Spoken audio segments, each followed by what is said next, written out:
Hey, Kevin. How you Hey, doing? Nick. Oh, wow. That's exactly what I need. I need some mussels. Yeah.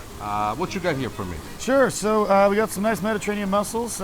Basically, what you're going to want to look for when you're picking these guys out, as I usually do for you, but Yeah? in case you're grabbing them yourself, you're going to want to make sure, just like clams, that they got, a nice tight seal on them, the shell's not broken. A real important thing that you're going to look for is to make sure they still got this beard attached. Having the beard is an important thing for this Yeah, thing? Why? it's a good thing. It's actually attached to a muscle on the inside of the animal.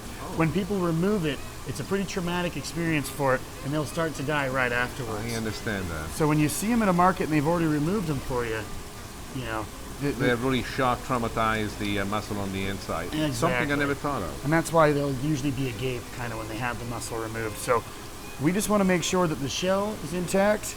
They got that nice tight seal. Kind of give them a little squeeze. If they don't, they'll react and they'll start closing if they're doing okay. A little bit slower than the manila clams. So you got to give them a couple extra seconds. But as long as they do close, we want to take them home and just remove that beard right before we cook them. I gotta tell you, coming here is like coming to the Disneyland of shellfish. I am making a fantastic mussel soup with curry, and these are going to be ideal. Do me a favor, I really only need 2 pounds. Let's go with 4. There you Actually, go. forget that. Let's go with 5 because I'm gonna make enough for everybody. Okay, you got it.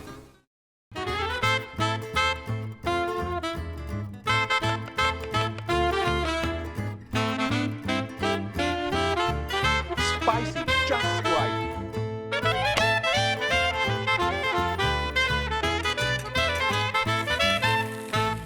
Mussel soup with curry. This is a soup that has historical value. Historical only to me because my father was crazy about mussels and he would cook them in all sorts of different ways, and it was fantastic. We loved them. This is a soup that involves also another ingredient, curry, and I'll tell you a little bit more about the story as we get to it. But let me show you the mussels and what is that makes them unique and some of the things that you need to learn when you buy them and you want to store them. This is the only thing that you want to cut out of a mussel. It's called the beard. Very simple to do so. With a sharp paring knife, simply go at it and it's gone. So we do a couple of those. When you buy them at your fishmonger, the fresher they are, they usually tend to have this. So once they're taken out, it's completely taken care of. Oh, the little sucker doesn't want to work. Come here. Perfect. You got the right knife. You can just about do anything you want. I'm going to put them back with the others. We have the pan with our olive oil nice and hot. And what we want to do first and foremost is to build a base for this that's going to take us where we want to go. I always like to start out first and foremost with chopped onions. And the onions, as soon as they hit, they make this wonderful sound. Things that I also like to do, I like to add a little bit of spice. The way in which we can control the spice is through red pepper flakes. When we add red pepper flakes, a pinch at a time, you know exactly how much you want to go. I find that for 4 people, if you just want to have a tiny bit of heat in the back without being overwhelming, a quarter of a teaspoon is the way to go. But remember, the more that you go, these guys will really increase the spiciness that could make this overly aggressive. When you have guests at home, don't be too spicy all at once. Always test out how they like things, because there's nothing that ruins food or something that's so spicy that you cannot eat. While the onions are cooking so lovingly well, the next thing that we want to do is to add the garlic. And I like to add garlic that's been cut thick. Why? Well, there's going to be an addition of potatoes later on, but when I do something on a long-term basis like this, in which we're going to have a long cooking time, the first part will be for the opening of the mussel, the second part will be for the making of the soup. I want for this garlic to be able to brown on the outside and still maintain a wonderful softness on the inside. This is truly what brings the fabulous flavor of the garlic, so that when a piece of garlic gets stuck in your mouth and you finally take a bite, it's like a cream that melts, and it's so wonderful to have. Now it's time for us to actually add our mussels. So here we go, all at once. These mussels are fresh. We picked them up this morning, and when it comes to shell food, the most important thing is the fresher, the best. And as we cook these mussels, once they are ready, they have to open up. Those mussels that do not open up, they need to be discarded. It means that they are dead and they are not good. Never, never use a mussel that doesn't open up. At this point, we're going to add the wine, and we're going to let the mussels open up. The wine will do 2 things for us. It will impart flavor, and as the mussels open up, the natural juice that they have will go into the bottom of the pan together with the wine. As we reduce all these elements together, it will create for us the base for the soup that is so wonderful and so fascinating. As this is taking place, there are 2 more things that I want to do. One I like to add some lemon zest. And the lemon zest, this is a microplaner. Very important to use this tool because it really gives you great control on the zest and it participates wonderfully with your hand. I've seen many other tools, but here's what I want to point out to you. You see it right here? You don't want to go beyond this. If you start putting in the pith has a very tart flavor. This you don't want to use. I find that most men are so energetic in doing this that they always end up putting the white of the lemon, and usually that turns the flavor. Women have a much more graceful way to do things. So for once, be graceful in doing so. The next thing that we're going to do that really is going to turn this around is the usage of the curry. Now, the curry was a discovery that was made by my father because curry has nothing to do with Sicilian food. But the way in which this is put together really changes completely the flavor of this. Curry is mostly an Indian spice, and for the longest time, I assumed that there was a tree that made the curry spice. Came later in life to discover that curry is a combination of many different spices. So let's cook these mussels until all of them are completely open.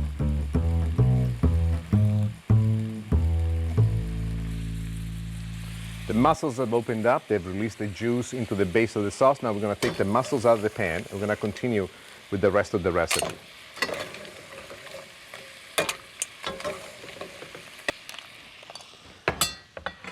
At this point, what I want to do is to add potatoes. I like to cut them small. The potatoes are going to pick up the flavor, and they're also going to give a flavor of their own and render the soup even creamier.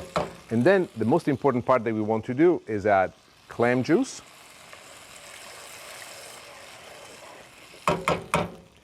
and a little bit of cream. We're going to bring this to a boil, and we're going to cook the potatoes until they're soft.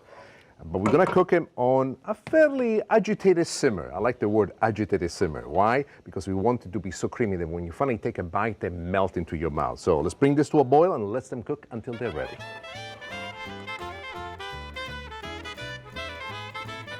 The soup is thickened considerably over the time that it's cooked. The starch from the potato has made the soup a lot thicker. The potatoes themselves have picked up all the flavor that was at the base of it. So each piece that you will have in your mouth is going to really continue this conversation. Two things that I want to do at this point. Add some parsley for flavor and for color. In the time that this was cooking, I have shelled the mussel meat, and now we're going to add it back into the soup.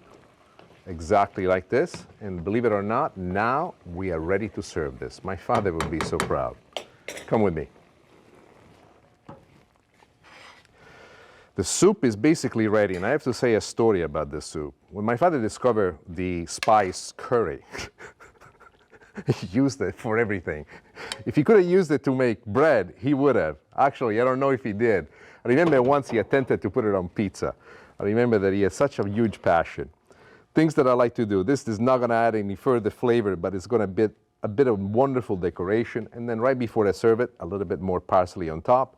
And here it is, mussel soup with curry. It is simple, it is full of flavor, it's with ingredients you can find at your local supermarket. But more than that, it's the kind of food that you can bring to your table and feel proud. Proud because it tastes great and it makes you look great. So, here it is.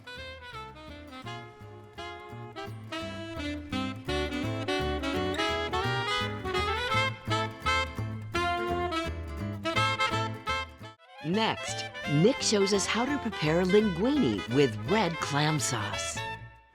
Linguine with red clam sauce. What makes this particularly interesting is the fact that it was my late Uncle Giovanni favorite, who could not cook. But he would always try to convince my father to make it. To my father, it was kind of difficult because to him, it can only be done with white sauce. Red sauce does not belong with clams. So he would do it occasionally for him. So Uncle Giovanni, wherever you are, this is for you. Let's talk about how to handle clams. When you buy clams, especially in a hot summer day, one of the things that you want to make sure is that you store them properly, even in the refrigerator. So here is a technique that you can use. We have it on a water bath, as you can see, and on top of the clams, we put a wet towel. This wet towel will keep the moistness and keep them fresh until it's time for you to cook them. So let's get the towel out because in a few moments, we're going to use these guys and we're going to make this fantastic sauce for you. Now, let's go to the stove and let's make something wonderful happen. We cannot make pasta unless we cook the pasta. So in this case, we use linguine, which are traditional for this particular dish. So here we go with the linguine. While the linguine are cooking, let's go ahead and make the sauce. How difficult is to make the sauce? Very, very easy. As usual, for everything that I do that involves any kind of sauce, what I like to do is to start out with a little bit of red pepper flakes. The red pepper flakes always give the wonderful spiciness to it in the bottom part of it. The next thing that we want to do is to add the onions. Let's talk a little bit about the onions. I like to have them chopped fine because what I like in the making of a sauce is that the onions do have a prevalent flavor, but when it comes to tasting them in your mouth, I want it to almost melt like. If you like to get them cut bigger, it's fine. In my opinion, this not only is a more elegant way to do it, but it's also a way in which the onions release their personality in a most effective way. So here we go with the onion added to the olive oil. Since this is something that's going to cook for quite some time, I still like to have the garlic cut thick, and this is what I do. I say that when you chop the garlic very fine on a sauce that, like this, is going to cook for quite some time, one of the risks that you have is that the garlic might burn, and burnt garlic is a most unpleasant taste. This way, you will avoid that altogether. So now we go with our clams, nice and fresh, into the pot. We're going to stir them real well to make sure that they absorb all the flavor. While the clams are in there, two things that I like to do, a little bit of salt and a little bit extra pepper. To give clams the opportunity to open up and to enjoy the party, we need to go with wine. I like to go with white wine. You can choose any wine that you want. Soave, Pinot Gris, Chardonnay, even Prosecco or Champagne if you want. Something that you enjoy. When I crank up the heat and bring this up to a boil, and you want to cook this until the clams open up. But before we get to the point, there are two more additions that we need to make. One of those additions is the adding of the chopped tomatoes. We have broken up these tomatoes with our hand, mixed them up real well. We want these tomatoes to create this wonderful saucy finish. These tomatoes are basically Italian-style pomidori pelati. Which means peeled tomatoes. The next thing that we're going to do also the little bit of liquid that is left behind when we strain them. And to make sure that there is plenty of liquid to make the sauce, we are also going to add a little bit of chicken stock. I like chicken stock because chicken stock has a neutral flavor. In the process of the neutral flavor, what the chicken stock does, it does not overtake something. I would like to stay away completely from veal stock. I would like to stay away completely from beef stock. Why? Are they bad? They're not bad at all. They're fantastic, as a matter of fact. But they have such a strong presence, such a strong prevalence, that instead of playing nice, they completely dominate. I want the fish flavor to come out. So we're going to cook this on a high boil until the clams completely open.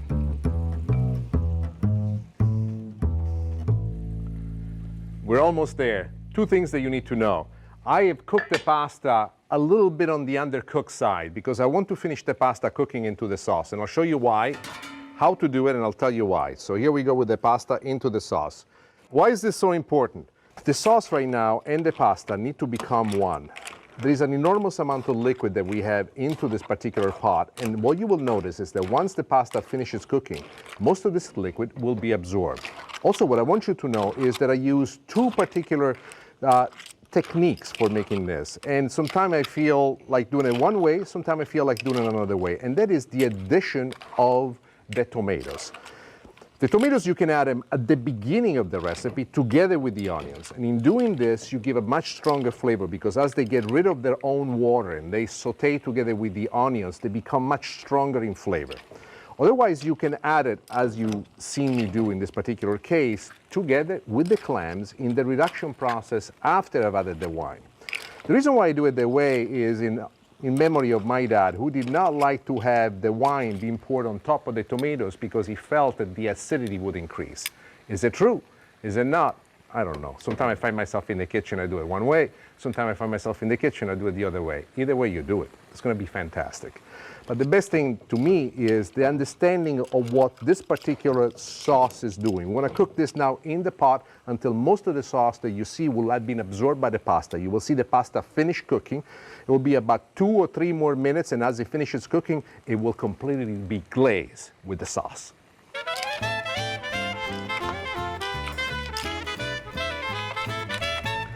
As you can see, the pasta has absorbed most of the juice. And this is the thing that makes this a true Italian fashion way of doing things when the sauce comes into it. Now, let's serve this. This is a different way of serving it. This one right here, it's done family style, like a big bowl like this. Bring it to the table, just like that. Ah, look, right on top of it, just like that. There's plenty of juice left into it because trust me when I tell you, you will want to dip your bread in there. The family comes in, everybody brings it in. A little bit of parsley, just because seafood and parsley is the way in which it should be done. And this reminds me of my family table growing up. Bringing this big bowl of pasta to the table, everybody being ready to, with their forks ready to put it into their own bowls. This is what makes you smile. I read somewhere, the pasta makes you smile. It makes me smile. I hope that this pasta will make you smile every time you make it. And when you do, think of my Uncle Giovanni and say to him, Giovanni, grazie. And this is for you.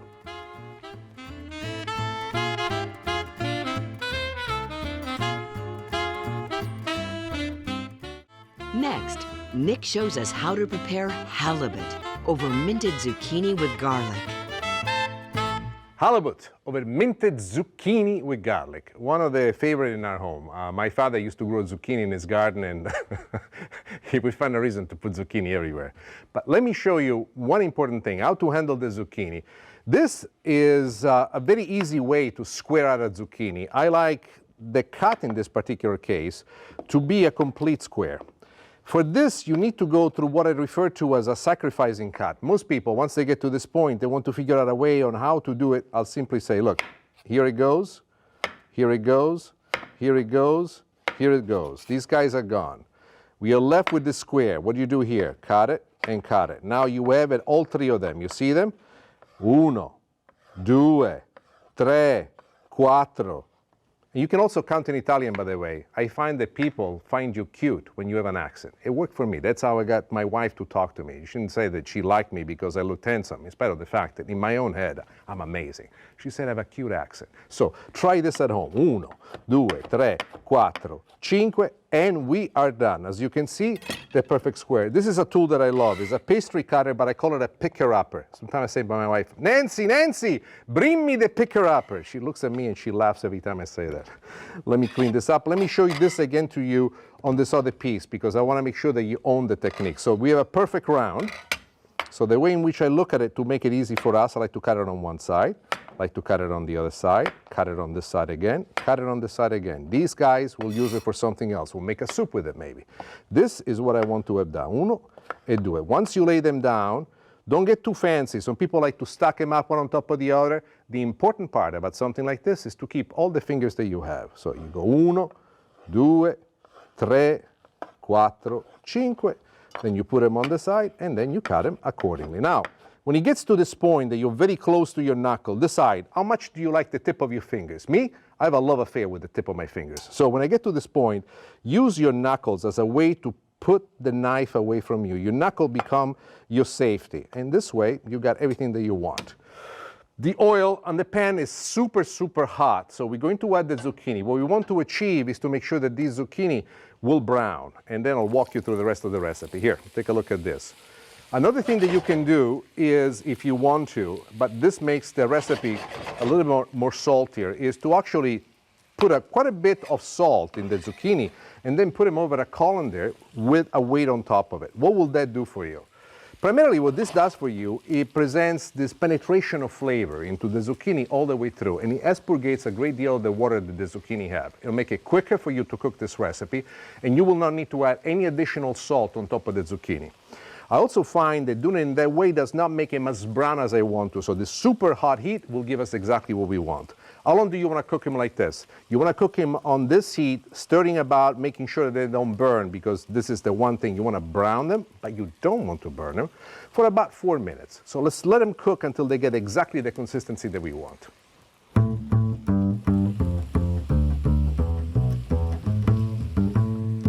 Cook the zucchini for about 4 minutes and a half. Now what we want to add is the spices. The reason why I do not like to add the salt ahead of time is because it makes them sweat and it doesn't make them cook with all the way through. A little bit of pepper. At this point, what we want to do is to add the chopped garlic. The chopped garlic at this point is wonderful. It releases its flavor into it, but the real star of the show are coming now. A little bit of basil. And I like the herbs to be fresh. And I don't care that the herbs will turn color. That's fine with us. A little bit of parsley and mint. All of it mixed together. That's what we had in there. Look at the color that they're picking up. Mamma mia. This is what I love. The last trick that I'm going to do, a little bit of stock. You can use chicken stock. You can use vegetarian stock, whatever you like. But just so that we pick up the brown bits that are left at the bottom, and we finish cooking this zucchini mixture to perfection.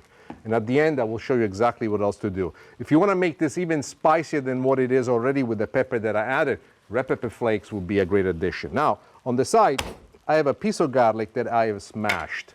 And I'm going to use it for two reasons. One is to see the heat that I have in the pan for the fish, but also to kind of make sure that the oil in which I'm going to cook the fish is going to pick up this garlic flavor. This we will discard. You don't want to eat this because it will be burned, but it's going to give this wonderful flow to the oil. So we're going to let it in there. While the oil gets to the perfect temperature for us, what we're going to do, we're going to flavor the fish. What we're going to flavor the fish with, this is a piece of halibut. It's about 1.5 inches thick. I'm going to cook it for about 2.5, 3 minutes per side. You can simply go with salt and pepper. That's all that it takes. You don't need to worry about anything else. But I like to make it a little bit more interesting. So in the spice mixture that I have paprika, onion powder, garlic powder, salt, pepper, and a little bit of sugar. Why is this important? The sugar is going to create a wonderful caramelization. Wow, I said it right. 20 years I do this. I never get this word right. This one time I got it right. On top of it, the other ones, they're so heavily dehydrated, they are explosive with flavor. In my opinion, really create a wonderful crust of flavor. Our goal here is to make sure that the top part of the fish has a nice little crust made. Then we'll turn it on the other side. We'll do the same flavoring on the other side. And so when we serve it, all the flavors will be in there. What you want to make sure is that the fish stays tender on the inside. So when we cook it for 2.5 minutes per side, 3 minutes per side, the fish will still be nice and moist on the inside. This is the goal when we do cooked fish. So here we go with a little bit of our flavoring on top. And now it is time for us to cook the fish.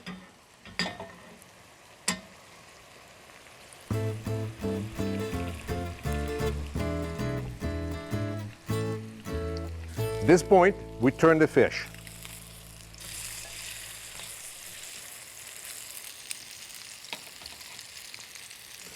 One more thing that I like to do at this point is to add to butter so the pan and do a technique called arrosé, and I'll show you exactly what I mean. I like to place the butter and glaze the fish with it. There is the flavoring of the fish, there is the flavoring of the garlic that we have underneath, and this beautiful glazing that it creates on top of it, to me, is gold. The fish is cooked perfectly. Let's get it out of the heat. We're gonna let it rest in here, turn off the heat. And let's do one last addition to the zucchini, something that I personally love.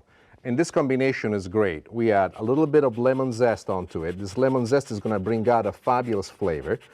And in addition to that, something else that I love to do is to add a little bit of butter to make this even more saucy, like it's gonna make it, guarda, it's already, come se fosse una crema. You know, when I get excited, I start speaking in Italian. Please forgive me, but what I said is as if it was a cream.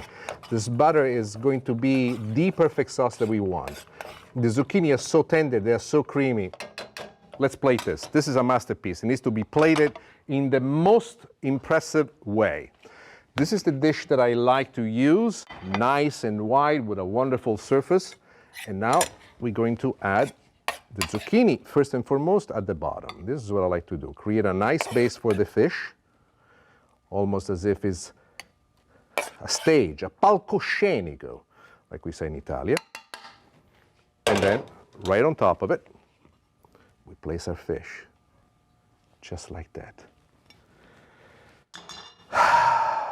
My father would be so proud. He was not one that would make the perfect cut of fish and make them perfectly square.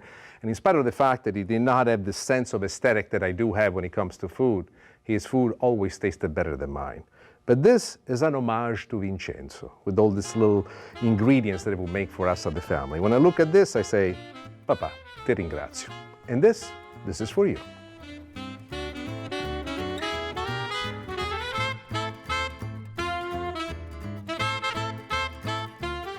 Thank you for joining me once again. It's an honor for me to share these wonderful recipes with you. Today, it was quite a sentimental show for me, remembering my uncle Giovanni, my late father Vincenzo, and realizing how much of them is in me in just about everything that I do. I would like to believe that if you like these recipes and you will make them for your friends and family, in a certain way, I will give them a little bit of immortality because they will live forever every time you make the recipes for your family and for your friends. From my heart to your kitchen, Arrivederci e grazie. What is the easiest way to peel and chop a clove of garlic? You will need this, a pastry scraper, and this is how you do it.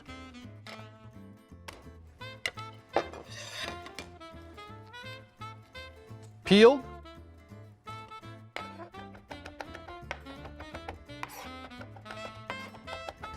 and chopped.